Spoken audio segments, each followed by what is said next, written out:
Morning students, DD science academy के इस online class में आपका एक बार फिर से स्वागत है। मैं आज आपको सेल थ्योरी, कोशिका सिद्धांत क्या है, किसने प्रतिपादित किया, सबसे पहले इसके बारे में किसने बताया, इन सब बातों के बारे में चर्चा करेंगे। सेल थ्योरी, कोशिका सिद्धांत। सेल थ्योरी, कोशिका सिद्धांत।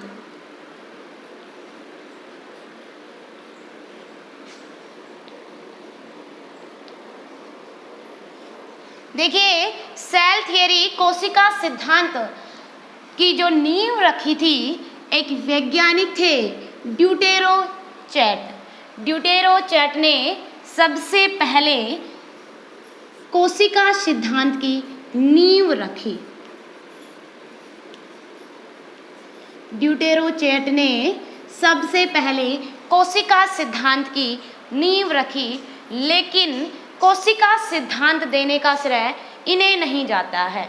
तो सब कोशिका सिद्धांत दिया किसने? देखिए, दो वैज्ञानिक थे, मैथियस स्लाइडेन व थियोडोर स्वान। मैथियस स्लाइडेन व थियोडोर स्वान, इन दो वैज्ञानिकों को कोशिका सिद्धांत देने का श्रेय जाता है। जो स्लाइडेन थे वो जर्मनी के रहने वाले थे, जबकि जो थियोडोर स्वान थे वो ब्रिटिश के रहने वाले थे। इन दोनों ने मिलकर सेल थ्योरी, कोशिका सिद्धांत प्रतिपादित किया। स्लाइडेन वनस्पति शास्त्री थे, अपने अध्ययन पादपों पर करते थे। अपने अध्ययन पादपों पर करते थे, जबकि जो स्लाइडेन थे वो प्राणी शास्त्री थे, अपने अध्ययन जंतुओं पर करते थे। स्लाइडेन ने 1838 में विभिन्न पादपों का अध्ययन किया। स्लाइडेन ने 1838 में विभिन्न पादपों का अध्ययन किया और पाया कि पादपों का शरीर विभिन्न प्रकार की कोशिकाओं से मिलकर बना हुआ होता है और ये कोशिकाएं मिलकर ऊतक का निर्माण करती हैं। स्लाइडेन ने विभिन्न पादपों पर अध्ययन किया और अध्ययन करने के बाद में पाया कि जो पादपों का जो शरीर है वो किससे बना हुआ है? विभिन्न प्रकार की कोशिकाओं से मिलकर बना हुआ है, और ये विभिन्न प्रकार की कोशिकाएं मिलकर ही ऊतक का निर्माण करती हैं।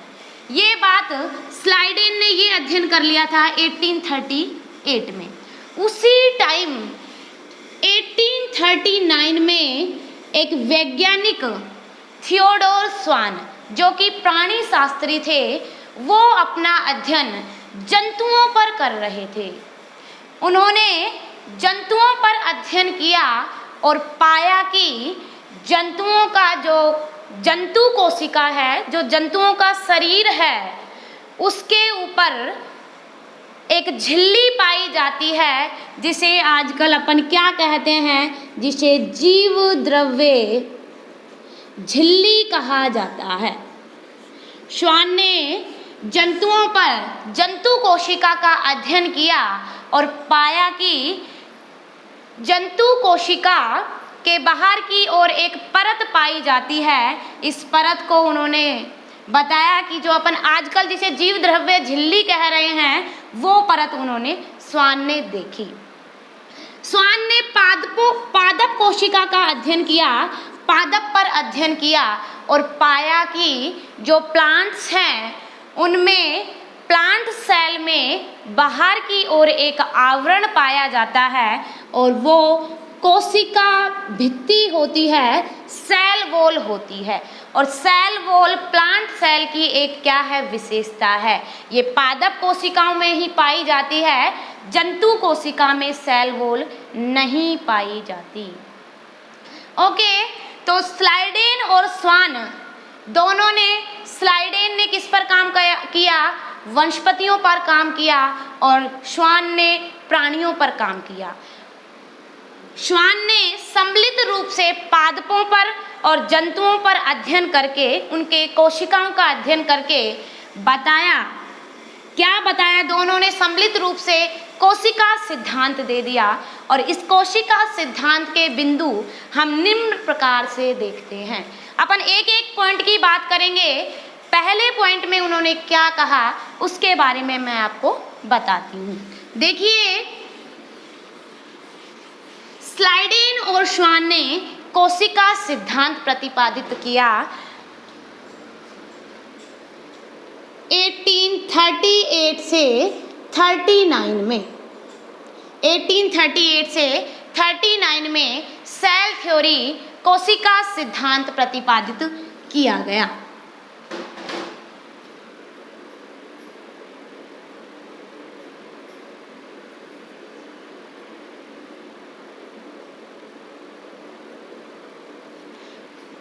जो स्लाइडेन और श्वान ने सम्मिलित रूप से जो सेल थ्योरी दी थी, उसमें उन्होंने कहा कि सभी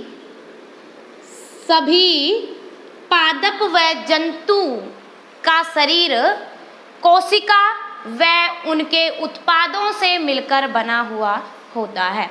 स्लाइडेन और श्वान के जो सेल थ्योरी है उसमें क्या बात कही गई कि संपूर्ण पादप व जंतुओं का शरीर कोशिकाओं से मिलकर बना हुआ होता है। इस बात को मैं यहां से स्टार्ट करती हूं।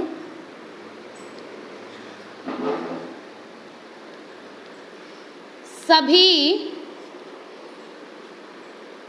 पादपों व जंतुओं का शरीर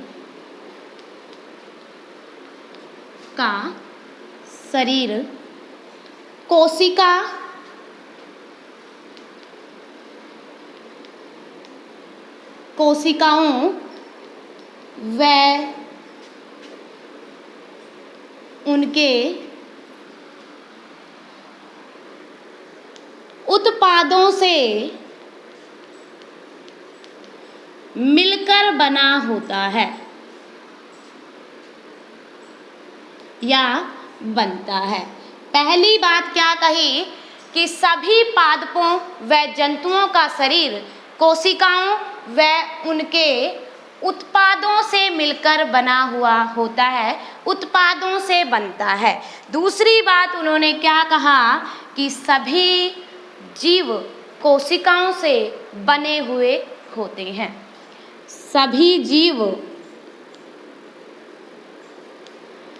कोशिकाओं से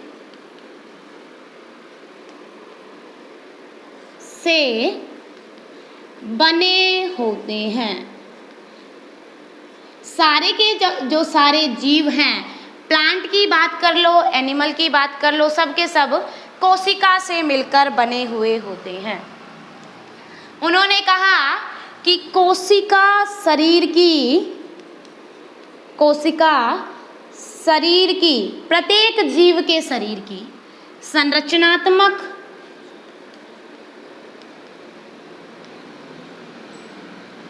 क्रियात्मक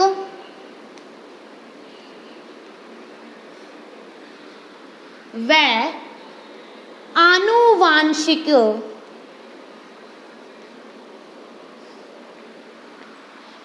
कोशिका शरीर की संरचनात्मक, क्रियात्मक व आनुवांशिक इकाई होती है। सारे के सारे जो अपना बॉडी का निर्माण हुआ है, बहुत सारे सेल ऑर्गेनल्स ने मिलकर सेल बनाई, सेल मिलकर ऊतक का निर्माण करती है और ऊतक मिलकर अंग का निर्माण करती है और अंग किसका निर्माण करता है? अंग तंत्र का, और अंग तंत्र से हमारी बॉडी बनती है। ये मैंने आपको बताया। तो संरचनात्मक हो गई, सारे के जो सारे फंक्शंस हैं, कार्य हैं, वो कोशिका के माध्यम से ही संपन्न होते हैं। इसके अलावा एक पीढ़ी से दूसरी पीढ़ी में जो आनुवांशिक सूचनाएं होती हैं, जो इन्फॉर्मेशन है, जेनेटिक इन्फॉर्मेशन, उन्हें एक पीढ़ी से दूसरे पीढ़ी में ले जाने का काम कौन करता है? कोशिका करती है। एक पीढ़ी से दूसरी पीढ़ी में ले जाने का काम कौन करती है? कोशिका करती है। के द्वारा एक पीढ़ी से दूसरे पीढ़ी में ले जाने का कार्य किया जाता है। इसके अलावा उन्होंने एक बात और कही कि सभी कोशिकाएं जो होती हैं, सभी कोशिकाएं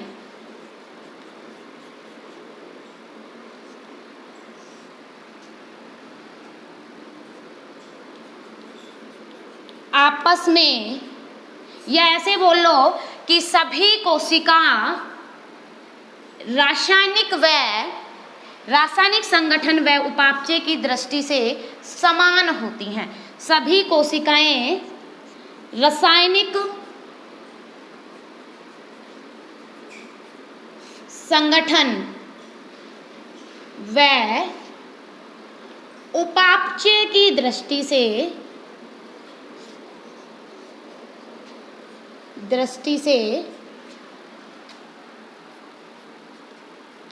समान होती हैं। सभी कोशिकाएं जो हैं वो रासायनिक संगठन, उनका केमिकल कंपोजिशन और जो मेटाबॉलिक जो रिएक्शंस हैं, उपापचय जो क्रियाएं हैं, उनकी दृष्टि से सारी की सारी कोशिकाएं समान होती हैं। ये बात कही किसने? स्लाइडेन और स्वान ने, दोनों ने मिलकर ये सारी बातें कही। लेकिन बेटा एक बात ये नहीं बता पाए, क्या बात नहीं बता पाए कि कोशिका कहाँ से आई। ये बात ये नहीं बता पाए कि कोशिका आई कहाँ से। तो इनके जो सेल थ्योरी है, स्लाइडेन व स्वान ने जो दी थी, ये किसकी सेल थ्योरी है? स्लाइडेन व स्वान। आप इसका स्क्रीनशॉट भी ले सकते हो। स्लाइडेन व स्वान ने सेल थ्योरी दी थी, वो इस प्रकार से थी। एक बार और बता देती हूँ कि जो सभी जीव हैं वो कोशिकाओं से बने होते हैं। सभी जंतु व पादप कोशिका व उनके उत्पादों से मिलकर बने हुए होते हैं। जो कोशिका है वो शरीर की संरचनात्मक इकाई होती है, क्रियात्मक इकाई होती है, इसके अलावा आनुवांशिक इकाई होती है कोशिका। सभी कोशिकाएं रासायनिक संगठन व उपापचय की दृष्टि से समान होती हैं, उनमें कोई अंतर नहीं होता है। ये बात सेल थ्योरी या जो स्लाइडेन व स्वान का जो कोशिका सिद्धांत था उसमें कही गई। लेकिन ये जो स्लाइडेन और स्वान का जो सेल थ्योरी थी वो यह बात नहीं बता पाई कि कोशिका कहाँ से आई, कोशिका का निर्माण कैसे हुआ। क्या बात नहीं बता पाई कि कोशिका का निर्माण कैसे हुआ, कोशिका कहाँ से आई, कोशिका बनी कैसे। ये बात स्लाइडेन व स्वान का जो सेल थ्योरी थी वो नहीं बता पाई। तो इससे आगे एक वैज्ञानिक आते हैं 1846 में, नगेली। उन्होंने कहा कि कोशिकाएं विभाजन करती हैं, पूर्व में स्थित कोशिकाएं विभाजन करती हैं, जिससे नई कोशिकाओं का निर्माण होता है। फिर 1855 में 1855 में रुडोल्फ विर्चो का एक कथन है, वो बहुत ही एग्जाम्स में पूछा जाता है। क्या कथन था? ओमनियस सेल्यूल ई सेलुला। इसका अर्थ क्या होता है? इसका अर्थ होता है कि नई कोशिका का निर्माण पूर्व में स्थित कोशिकाओं के विभाजन से होता है। जो पूर्व में कोशिका है वो विभाजन करेगी, जिससे नई कोशिका का निर्माण होगा। तो जो ये स्लाइडेन और स्वान की सेल थ्योरी थी, ये क्या हो गई? ये अमान्य हो गई और कोशिका का आधुनिक सिद्धांत आ गया। किसने प्रतिपादित किया उसके बारे में अपन अब चर्चा कर लेते हैं। देखिए,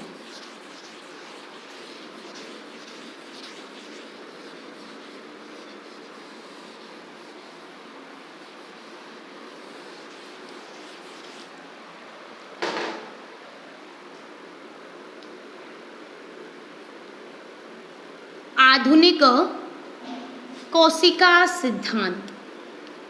आधुनिक कोशिका सिद्धांत।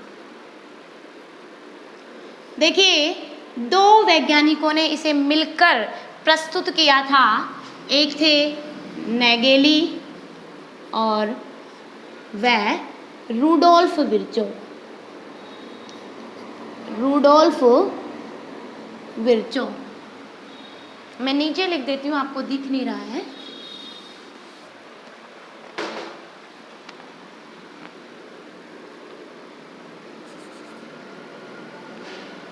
आधुनिक कोशिका सिद्धांत।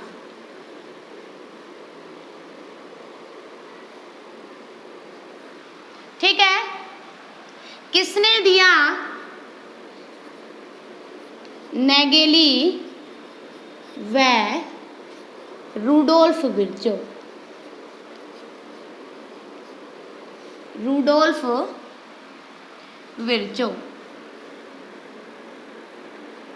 ने कोशिका का आधुनिक सिद्धांत प्रतिपादित किया। देखिए, जो नेगेली थे उन्होंने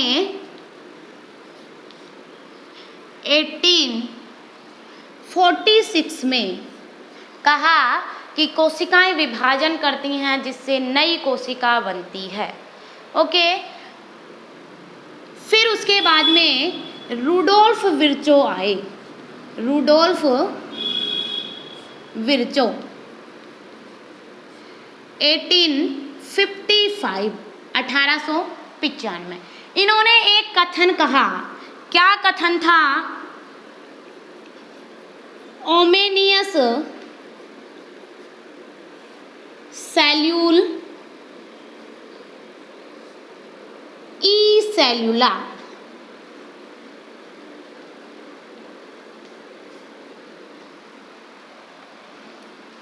कथन क्या था? ओमेनियस सेल्यूल ई सेलुला, अर्थात नई कोशिका का निर्माण, नई कोशिका का निर्माण पूर्ववर्ती कोशिका के, पूर्ववर्ती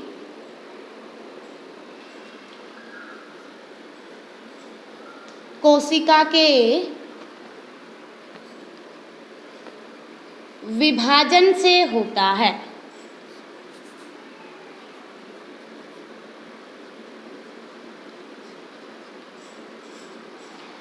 नई कोशिका का निर्माण पूर्ववर्ती कोशिका के विभाजन से होता है, ओमनियस सेलुला ई सेलुला।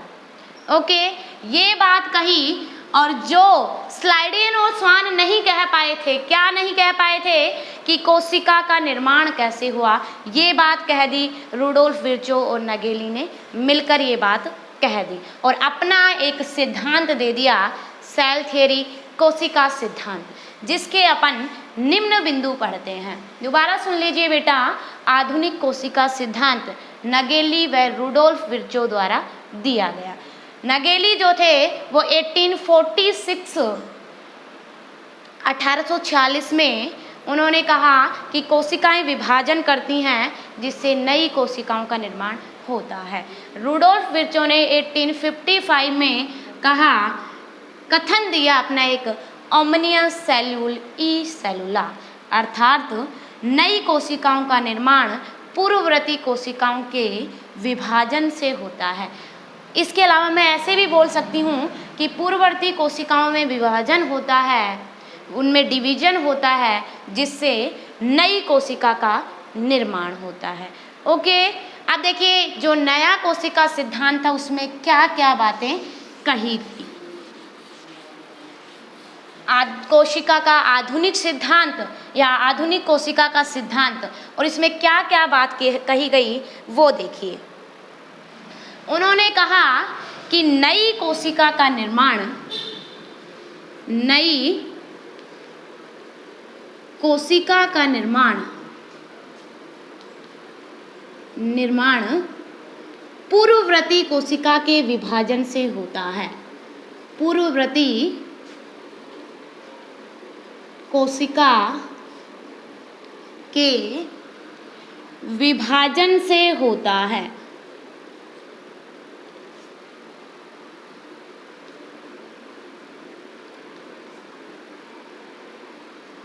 बात कह दी और जो स्लाइडेन और स्वान का कोशिका सिद्धांत था वो अमान्य हो गया, क्योंकि जो बात वो नहीं बता पाए वो इन्होंने बता दी। एक उसके अलावा इन्होंने कहा कि कोशिका जीवन की क्या है, कोशिका जीवन की कंटिन्यूटी को बनाए रखती है, कोशिका जीवन की सातत्यता को बनाए रखती है। कोशिका जीवन की कंटिन्यूटी को, जीवन की सातत्यता को बनाए रखती है।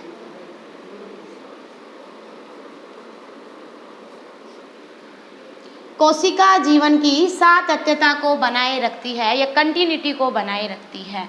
उन्होंने एक बात और कही कि सभी जो जीव हैं वो आपस में, सभी जीव क्रियाएं इसलिए कर पाते हैं क्योंकि कोशिकाओं के मध्य आपस में अंतः क्रिया होती है। क्या कहा? सभी जीव क्रियाएं इसलिए कर पाते हैं क्योंकि कोशिकाओं के मध्य अंतः क्रिया होती है। सभी जीव क्रियाएं इसलिए कर पाते हैं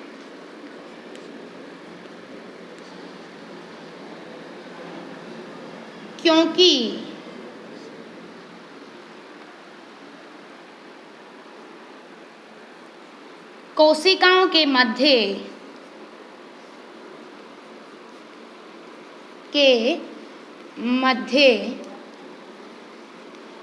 अंतर क्रियाएं होती हैं। सभी जीव क्रियाएं इसलिए कर पाते हैं क्योंकि कोशिकाओं के मध्य क्या होती है? अंतर क्रियाएं होती हैं। ये बात आधुनिक कोशिका सिद्धांत में कही गई।